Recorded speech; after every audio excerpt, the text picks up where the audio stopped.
À présent, l'escale internationale de ce journal, alors que 150 ministres des pays qui participent à la conférence sur le climat se penchent sur les résolutions politiques de cette rencontre, notre correspondant à Paris, Hervé Landry-Bidias, fait le point sur la prise de position des pays industrialisés et de l'Afrique dans cette lutte contre le changement climatique. Reportage.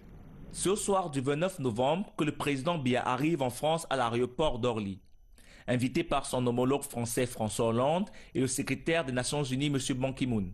Aux côtés de 150 chefs d'État et de gouvernement, il s'agit de trouver des solutions au réchauffement climatique dont les conséquences préoccupent les responsables de la planète entière. Même si, faut le rappeler, la responsabilité de l'Afrique est négligeable. Elle subit de plein fouet ses méfaits, comme l'a rappelé François Hollande à l'ouverture de la COP21. Mais comment accepter que ce soit les pays les plus pauvres, ceux qui émettent le moins de gaz à effet de serre, ceux qui sont les plus vulnérables, qui soient encore davantage touchés?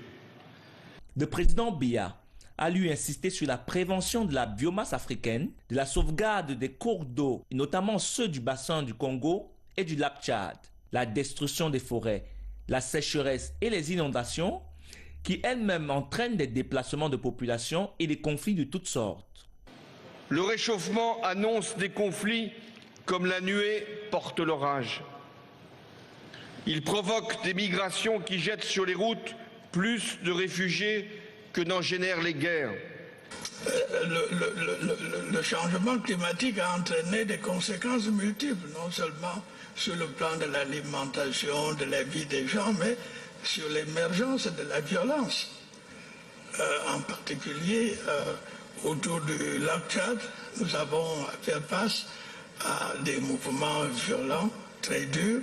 La problématique à ce stade est de trouver des solutions viables et pérennes au réchauffement climatique qui nous affecte en Afrique. Le président Biya a rappelé l'importance des transferts de technologies et de financement adaptés. L'Afrique a effectivement pris conscience, des solutions ont été esquissées, la muraille verte, le plan énergétique, etc. Nous avons reçu d'ailleurs la visite du ministre Borloo qui propose un plan d'électrification à 80% de l'Afrique. Les solutions existent, mais il me semble que le grand problème, c'est les financements, les moyens de financement. La France, pour répondre à cette demande pressante, a donc annoncé 2 milliards d'euros supplémentaires à cet effet en direction des pays de l'Afrique. Le président Biya a donc regagné les terres de Yaoundé après un séjour fructueux.